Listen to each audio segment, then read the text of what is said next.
Smarts, give Luke Lambert a raise. He deserves it. That was a great call. Yeah, we're gonna start doing this now. Every time someone on the pit wall makes a good strategy, we're gonna ask the team boss to give them a raise.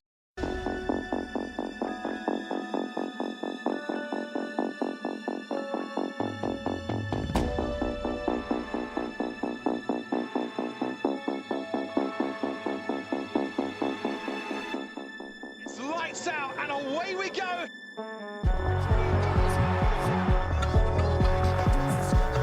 This is the opportunity that Senna's looking for, and he's going through. Oh my goodness, this is fantastic. How you will. No one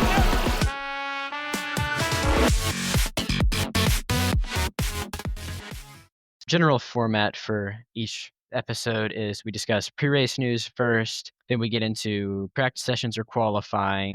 Practice sessions are usually only covered on F1 focused episodes because that's the only time they're interesting. I mean, we may get some when the Indy 500 comes around. Then we get into the race itself, usually covering cautions, yellows, red flags, depending on the race series, and pit strategy, our two favorite things. Then we get into over-unders, which are we pick one driver we think overperformed and one driver we think underperformed. And we usually wrap it all up with post-race news, disqualifications, penalties, anything like that, and then predictions for the next week. So without further ado, let's get into it.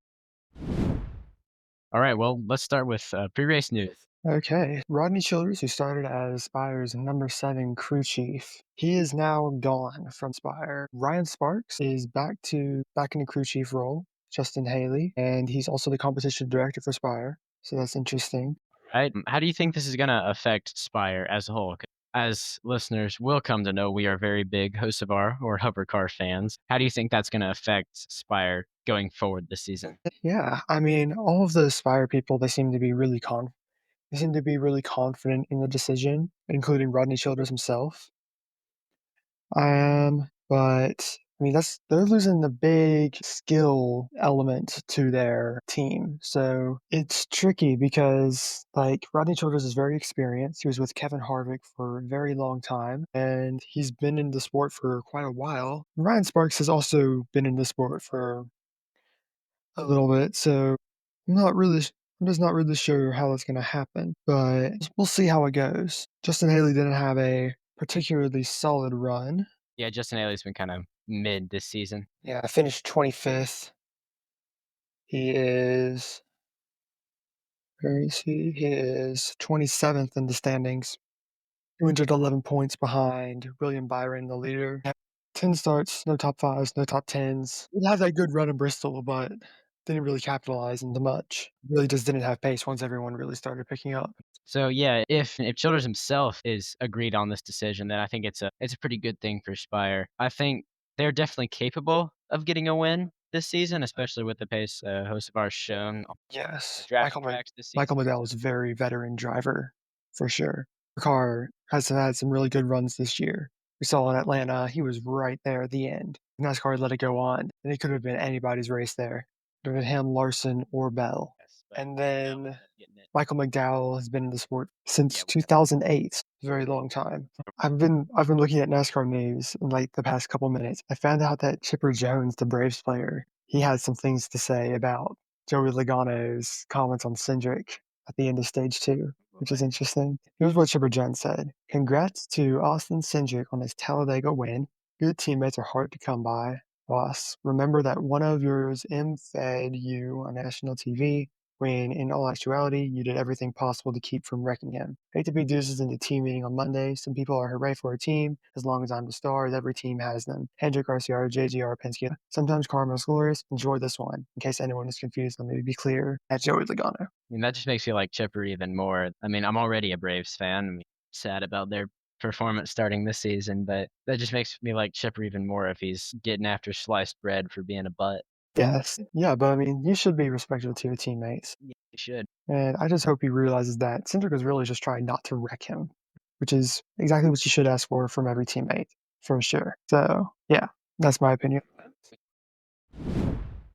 All right. Let's discuss qualifying and mainly Zane Smith's crazy pole, first pole in his career, right? Yes, in his sophomore season, he's got a pole. Of course, he was in a Ford, so naturally he's going to be faster. Fords had 3 of the top 5 positions, and they had 7 of the top 10 qualifying spots. So obviously Ford ran well. And after last season, with front row qualifying on pole for 5 of the 6 super speedway races, it's no surprise that we have a front row motorsport Ford in the top spot once again. Of course, this time in the form of Zane Smith. Last year, Michael McDowell in the 34 car, he had 5 drafting track poles and on all but the Daytona 500, on which he started on the front row. And in the fall Daytona race, it was a front row motorsports lockout with McDowell and Gilliland riding up front. And Joey Logano was leading early in that race as well. Yeah, so front row definitely knows what they're doing when it comes to drafting tracks. When it comes to drafting tracks, and really just Ford in general. And of course, it was a Ford 1-2 until Priest got disqualified. So Ford definitely has pace, but they just don't manage to capitalize. And with the fall race, Cindric was leading until he crashed. And then Keselowski was going to win last spring's race at Talladega, but he crashed. And Michael McDowell was also in contention to win that race, but he crashed. And then 5 Daytona 500, Cindric was in the lead to win, but he crashed. Other drafting tracks. Let's see. Ford didn't really have a lot of pace in Atlanta. Yeah, Atlanta was the shit. Auto won the 2024 fall race at Atlanta, and then the Daytona 500 was Ford didn't really have much pace in that one either. Logano was running well, but he crashed. Yeah, Daytona So- was a kind of a Lightning McQueen moment from Byron skidding through the wreckage to take it. Yes, Second Lightning Daytona. McQueen. Yeah, that was wild. Literally, I did not know what to feel when Byron won that race. I was just like, what? I was like pointing at the screen and it's like, he got through. I was like, there's no way. I was going nuts. I am surprised that Cindric grabbed the top 10 in that race though. He finished 8th, I believe. Yeah, with Byron winning that, it was like, how the heck did he win that? And I'm also mad that he won it because I don't like people winning races 2 races in a row. Right. RCR did really have surprisingly good pace, which is very surprising. Kyle Busch, Rowdy on the front row. Austin Dillon qualified 5th. Not a poor performance by any means. For a team that both your cars into top 10 means you're doing something pretty well done. Yeah, and Ty Gibbs pulling out a top 10 qualifying effort despite having a dismal season so far. Yeah, He's Ty Gibbs. been outside the top 25, I believe, all season, and he's only now moved up into 22nd in the rankings. Yes, So he's Ty Gibbs having, definitely gets my under on the season. If Lawson is, but he's been doing a lot better now, for sure. he showed a bit of form. He had his back-to-back top 10s, I believe. And I mean, his whole career has really been an under. We've been expecting him to get a win for a while. This is his 3rd year in the Cup Series. He's been on Joe Gibbs his entire career. He was in playoff contention, I believe, for the first year. People have just expected this guy to get a win. I think entering 2023, he was a defending Xfinity Series champion as well. So there was high expectations there. Only been an under career. Yeah. All right, let's get to the race itself now. Only 2 cautions, which that's the 2nd year in a row. There are 2 cautions excluding stage cautions, 4 total. So that being the 2nd year in a row, which it's been pretty clean at Talladega these past few years. Yeah, I think Talladega's got a history of just running green, and because of the track is so wide, I'm not surprised. I think that can create some really good racing and some strategy action that's going on. Kona, it can get a little bit disappointing when you don't get the green flag pit stops. So that's when things get really exciting. Green flag pit stops create a lot of value in the race. I'm very disappointed if we don't get our green flag pit stops. It's always a thriller at Talladega. The end makes everything worth it, for sure. All right, let's take each of the 2 non-stage cautions and just break them down. First, we had the Busch Keselowski incident, and then the Hamlin Bell Buescher incident. Let's tackle the Keselowski Busch one first. Yeah, so I'm looking at the onboards, and Bush just kind of lost it on the braking a little bit, and he just bumped Keselowski, got him spun out, and then he just hit Blaney, and then and that's really the story. When you're running this close together, I mean, 4 wide for bits at a time, then any one mistake is going to take you and everyone else around you. Right, and of course, you're having to go from full throttle to brake hard. Like, that is a massive switch. I watched the Xfinity Daytona race. He went to brake for his green flag pit stop, and turns out that his brakes were gone. He had no brake, and he just flew right in. and he nailed someone because he just had no brakes. So it's really just it's like a trust fall when you're going into those pits. You're just trusting in your brakes, and hopefully you don't lock up a tire, and hopefully you don't hit anyone. One of the changers came out wide, and Josh Berry just hit the tire, and it threw the if you look on Hocevar's onboard, you see that the tire changer gets, like, thrown onto the hood of the car. Yeah, because Barry just clips him. Yeah. I mean, that guy is like him, 'cause he just interviewed him and he was like, "Yeah, I'm okay." He played it off as if it was nothing, and I was just Yeah. like, "Oh my goodness, bro." So that shows how dangerous it is to be a pit crew member. And I mean, of course, that all started because Hocevar didn't pull into his box correctly. He was Yeah. already jutting out, and Yeah. then Josh Berry had to try and get in. I mean, it's just such a fine margin, and you're just trying to not lose time on pit road, 'cause that's gonna kill you if you do that. So, I'm really surprised that they didn't give a penalty. Most times, it's crew member safety above everything. Most times, these people are all about safety, so I'm really surprised no penalties were given for that. Yeah, he definitely pitted wide, and you can't blame Josh Berry for trying to dive into his box. Right? Yeah. It was just barely a legal stop, according to Larry McReynolds. So, very unfortunate. Alright, now let's hit up the Hamlin-Busher-Bell incident. Yeah, so essentially, Hamlin just was all over the back of his teammates, and it just happened. So he really pushed his teammate too much, and that's just history from there. Just hard hit into the inside wall, and just finishes your day. Horrible weekend for RFK. 2 DQ 2 DNF horrible weekend for RFK, 2 DNFs and the Yeah, and that goes back to how Ford just can't seem to get the job done. There were 5 Fords that didn't finish the race, and Cody Ware finished a lap down. So that really just goes to show how challenging it is to finish these races and be in competition to win, because it could literally change in an instant. It doesn't matter if you have the fastest car, it's about survival. may the most skilled driver win. NASCAR is the skilled championship. Yes. Formula One is much more about technical. Skill does play a part. Skill plays a part, especially if you wanna be in those good machines, you have to have skill. Yeah, there's a reason the second Red Bull seat is a revolving door. Alright, green flag stops. Yes, so our first cycle was interrupted by the whole Blaney Bush incident, and so but we were able to get a clean round of pit stops in the second round. We had really 4 main groups pitted. The first group was William Byron, Chase Elliott, Kyle Larson, SVG, Bowman Chastain, and Ware Pitts. Van Gisbergen missed his pit stall, and he was also too fast entering, and Chase Elliott was too fast exiting. So that is not what you want to be doing on green flag pit stops. Second group, Joe Logano, Ryan Preece, Noah Gragson, Daniel Suarez, Josh Berry, Cole Custer, and Cindric. Really a bunch of Fords, it seems, and the remaining Penske drivers, as well as Will Brothers, affiliated with Penske. They got in. Suarez was too fast entering. It's just standard pit road penalties. And then a bunch of the Toyotas, A311 trio, Hovercar, Gilliland Haley, Nemechek and Jones, the Legacy Motor Club, Gibbs, and Briscoe also pit as well. John Hunter Nemechek did spin, unfortunately. And then Michael McDowell and Denny Hamlin were left out. So very unfortunate for them. But they were able to stay on the lead lap, put Denny Hamlin in contention, and I think what they really did was flip the stage. Bubba Wallace also pitted with them, so they were able to flip the stage essentially, and that's how they were able to get that track position. Yeah, that was Bubba Wallace's second stage win this year. Am I right? Yes, it was. Even if he didn't win his home race, at least he got a stage win. That's something.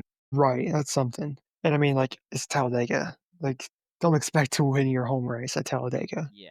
That's just wild. And then, yes, Hamlin, Briscoe, Herbst, and Gibbs pitted for tires and flipped stage 2. Bubba Wallace and Joe Logano battled for the stage win, and Logano got really upset with Cindric. But really what happened is Cindric just had too much of a head of steam. So I'll be curious to hear what Logano thought after he saw the replay. There's one thing to experience it in the car and not knowing that Cindric had to live because otherwise he was going to plow you over, spin you out, and ruin your race. And then with Bubba Wallace, great battling to stay in front. I think if Bubba Wallace could get in the front of one of these things, I think he could manage it really well. We saw in the duels. He had a masterful management to get that duel win this year at Daytona. Yes, And I yeah. think if we could get him up in front, he could run really well on a drafting track. He just doesn't get those opportunities very often, which is a shame. With the form Wallace is on right now, he will get a win this season. Yes, that would be it's high time Wallace gets another win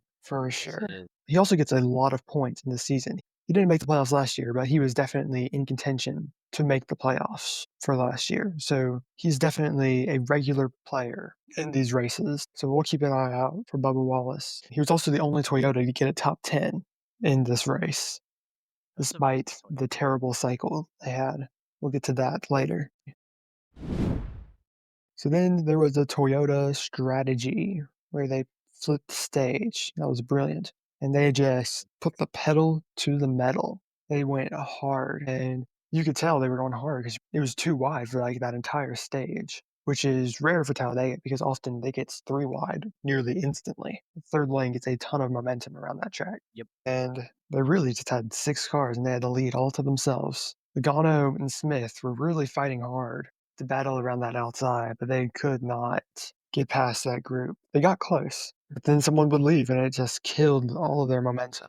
Glad the Toyotas at least got something out of this weekend. So at least stage 2, they had a shot at least getting some points. Yes, Toyota showed a lot of pace in this race. It's really tough. It had a really tough break with the way Chastain blocked up that line. It's killed all their momentum. They had another really tough break last spring.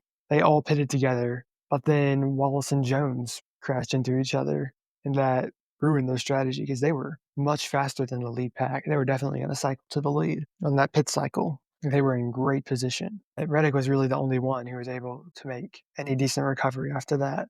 And he went on to win the race. And then there was the final pit cycle, all the Toyotas and Hovercar and Haley and Michael McDowell. All the Toyotas and Spire Motorsports pit, as well as Anthony Alfredo. And Hovercar, who's the last one to enter pit road, about a second behind all of them, manages to come out in front of all of them. This was quite impressive. Must have taken a gamble with like how much fuel they needed, because that's the only way I can imagine that working, getting to the front. But it gave him a top 10 finish. He finished 6th. Well, after the DQs, or before the DQs, he would have been 8th. It's very impressive strategic move from Luke Lambert to put Hovercar into contention.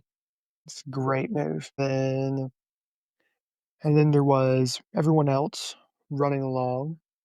And then Josh Berry and Kyle Busch rip penalties. Kyle Busch had like 3 different incidences today. He had to pit by himself at one point. He was involved with that Keselowski crash. And then he had that speeding penalty on lap 172. Already ruined the day. It's just a terrible, terrible feeling after you started on the front row to have finished 27th, down 25 positions on the day. Only came away with 10 points. That is a very disappointing day for any driver whatsoever. And that really plays into, I feel like he's really been on the decline this past season. His last win came in St. Louis in 2023, and he has done pretty much nothing since then. He's been in contention a handful of times, but there was always some mistake, some pit stop error. You just cannot catch a break. So it's a shame for the 18. But Yeah, I mean, Busch he's a 2-time Cup Series champion, and he's probably got enough lower finishes to be on the list of NASCAR drivers with enough super license points to race in F1, which is funny. It'd be him, Gano, Larson, probably a few others. He's kind of in a Fernando type situation. He's undoubtedly a good driver, as has been proved, but he just hasn't been showing good form, whether that be machinery, mistakes. now I will say, what he doesn't need to do is announce that he's going to retire in the middle of the season. That never ends well for anyone who's going to do that. Martin Truex announced it, and he did not get that final win that everyone wanted.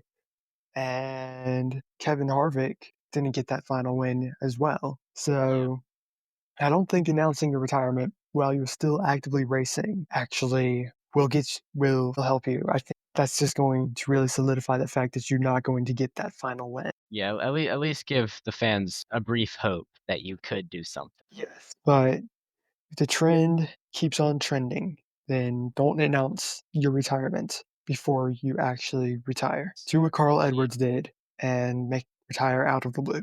That seems to work better. Advice from two Americans who have no idea what they're doing. If you're a NASCAR driver, don't announce your retirement in the middle of the season. Yes, or do it. Yeah, Nico Rosberg won a championship on his final season in F1.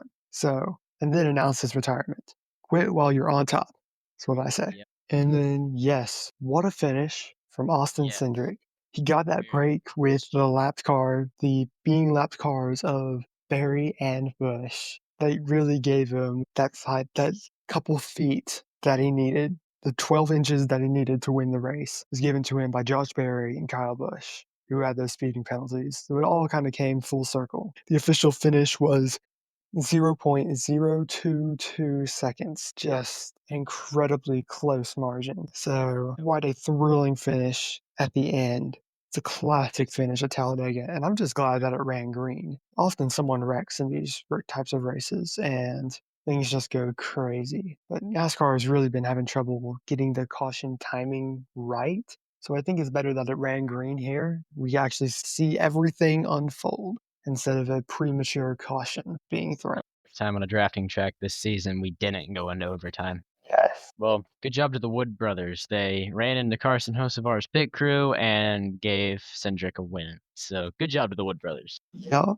They hit a car and then gave their teammate the win. I guess they were really hating on the Chevys and kept Larson and Byron from winning. So Wood brothers were hating on the Chevys, it seems. Manufacturer rivalries are intense. And rip Toyotas with Chastain's killer block during the merge, as I call it. Only three Toyotas finished in the top 15 pre-Nagano's DQs, and only one finished in the top 10. Before the pit cycle, they had 6 running in the top 6. So very unfortunate for them. And Toyota, they only had 5 cars in the top 20. Not a good showing despite the mega pace that they had. They were in front for a good portion of the race. Right, I guess final race ratings. I'd probably give this one, I'll give it a 7 out of 10. A very exciting racing, good strategy. Would have liked a bit more crashes, but overall pretty solid race. TJ? Yeah, definitely an 8. You can't go wrong with someone who doesn't get a wins. That's always a nice feeling. And I think we had very entertaining strategy to watch, and it was just overall good racing. We got some 4-wide action and just a thrilling finish. Can't ask for more. Yes, it was. All right, you want to do over-unders now? Yes, my over is definitely Bubba Wallace. Of course, he gets the stage win, won stage 2, barely. And of course, he was the only Toyota to finish in the top 10 despite the bad pit cycle. Finished 10th per DQ and overall finished 8th. Scored some good points on the day. He scored 45 points, which is a phenomenal day. Can't ask for more. Yeah, his overall good pace, had that car up in front, and he just didn't get that good pit cycle at the end on the money stop. My over shamelessly goes to Hover Car. Yeah. At 6th place, even after DNFs, is very respectful, considering he qualified, 28th? Starting 28th, moving to 6th, or 20 places, and then 2 places post-race. Brilliant strategy calls from the team, good pit stop strategy, just an all-around good race. In pre-money stop, he was outside the top 20, and he fought his way into the top 10. He was the only driver in that group to actually miss Chastain's block. He was the only one in that group to not get checked up by Ross Chastain. Yes, strategic MVP of the race goes to Luke Lambert. Last week we had whoever on the Williams pit wall hold the signs Albon strategy. This week we have Luke Lambert's pit. Smart. Give Luke Lambert a raise. He deserves it. That was a great call. Yeah, we're gonna start doing this now. Every time someone on the pit wall makes a good strategy, we're gonna ask the team boss to give him a raise. Yes, Luke Lambert is on our please give him a raise list. While we're talking about the overs, I would also like to give Daniel Suarez a shout out. He got the free pass coming out of stage 2 and brought home top 10 in P9, which was an amazing day, especially since Trackhouse did not have a whole lot of pace. Ross Chastain finished 5th and SVG finished 29th off the lead lap, 1 lap down. So amazing for Daniel Suarez to bring home something for Trackhouse this weekend. Clearly, Trackhouse did not have a bunch of pace. So just a shout out to Daniel Suarez. I'll give a small shout out to Noah Gregson. What was he, fourth? Fourth after the penalties. He was fifth beforehand, and Gregson. he started 27th. I I'm mean, gonna look at the stat real quick. We had in the top 10, there were 1, 2, 3, 4, 5, 6 drivers that started outside or at 20th. Kyle Larson started 25th, Noah Gragson 27th, Chase Elliott 30th, Hovercar Wallace 20th, Suarez 20th. great. Shout out to all of them. You did a good job this race. Yes, great job. Okay, my under is definitely Ross Chastain. Usually find him up front in these races and really just didn't do much. He never really had an opportunity to get there, and let me see, never really got above 20th, even outside of pit cycles. So, well, he did break his way into the top 5 in stage 2, had a good run there, but he just did not have the pace. He Mr. was really Villeneuve running is kinda outside of the top 20. Yeah.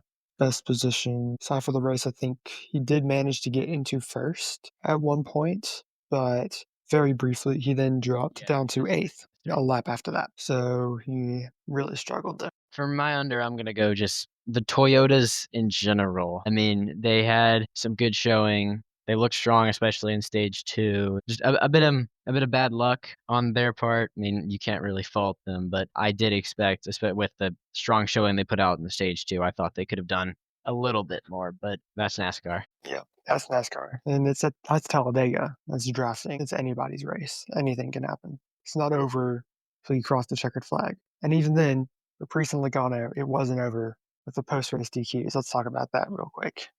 Yeah. Priest and Logano, both of them were disqualified for spoiler infringements. Yes, let's see. According to NASCAR.com, they were in violation of Section 14.5.8.80, for spoiler races that are used as speedway events, and Section 14.1.p under General Vehicle Assembly, which states all fastenings must be securely fastened at all times during an event. One of the 18 bolts, nitpicking, it was found to be loose, and they were DQ'd for Ganos, and RFK is not going to repeal the ruling for them. It was an unintentional adjustment during a pre-race inspection to correct a spoiler angle issue. According to the team's statement, Priest finished 38th, Logano finished 39th, and they did score 1 point each for the entire event. 1 point in NASCAR is nothing. Right. That's the bare minimum points you can score in a given weekend. So that's really unfortunate. They started 3rd and 4th, respectively. So that is just a shame. I think that just about covers it. Coming up next week, we got a triple header for you. We have the Miami Grand Prix and Children's of Alabama Indy Grand Prix. Now, we will be releasing each of those reviews as separate episodes, all dropping on a Wednesday like normal. So we'll have episode 3.1 for Miami, 3.2 for Indy, and 3.3 for NASCAR. So that's just kind of a heads up on format. And that's what we'll do every weekend where we have multiple races, just so that if you're here for the NASCAR, you can just listen to the NASCAR. You don't have to get bogged down with all the technical nonsense that we're yapping about in Formula One. Any predictions for the upcoming races? Let's see, for F1, that probably will be McLaren dominance again. Lando Norris got his first career win last year at Miami in the parking lot. Yes, and it seems McLaren does well in the hot environments. So won't be surprised if McLaren continues to do well. Follows the trend of the season. Probably Piastri gets the win. Lando Norris podium. And the 3rd podium spot, who knows? We're going to find out. Miami's usually the time of upgrades, so that's when McLaren introduced their upgrades last year and started catching up with Red Bull. So we'll see who brings a good upgrade package. You never know. I do think the McLaren dominance will continue, but you never know whether. There's all kinds of factors. Yeah. And Ferrari did bring that new floor, which they then showed great pace in Bahrain. So that new floor might be the start of a great slew of upgrades for Ferrari. So Yes, we need some more competition this season. We don't want McLaren dominance. As much as we like McLaren, we don't want McLaren dominance. no, we do like McLaren, as Oscar's my favorite driver and Landa is CJ's favorite driver. We don't like him standing alone at the top. We want him to win a highly contested season, not run away with it. Right. At the least. But even then, if we can get Oscar and Lando in a championship battle, that would be awesome. Any championship battle is better than no championship battle. Exactly. This is the sole reason why Abu Dhabi is an entertaining race. If there's a championship battle. On the IndyCar front, I would say look out for a Pato Award and the Aero McLarens in general. Pato Award has the current lap record at Barber Motorsports Park, and the Penske's have had a terrible start to the IndyCar season. Keep an eye out for all three of the Aero McLarens. Perfect Pillow, as usual, because he will win the race by doing absolutely nothing. We also want Colton Herta to do good. He currently has 31 super license points, and you need 40 to race in Formula One. So if he wants the Cadillac drive next season, he needs to finish a bare minimum 4th place in the IndyCar standings. So everybody get out there and root for Colton Herta. Colton Herta needs to finish 4th, and he is currently 7th. He's 15 points behind 4th place Felix Rosenqvist as of right now. And he has to get past Pato Award and Scott Dixon, as well as Felix Rosenqvist in the rankings. I definitely think watch out for your standard contenders in an IndyCar race. Christian Lundgaard has been showing incredible pace as of late, so I think definitely keep an eye out for him in this group. And as always, Alex Palou. All right. Anything?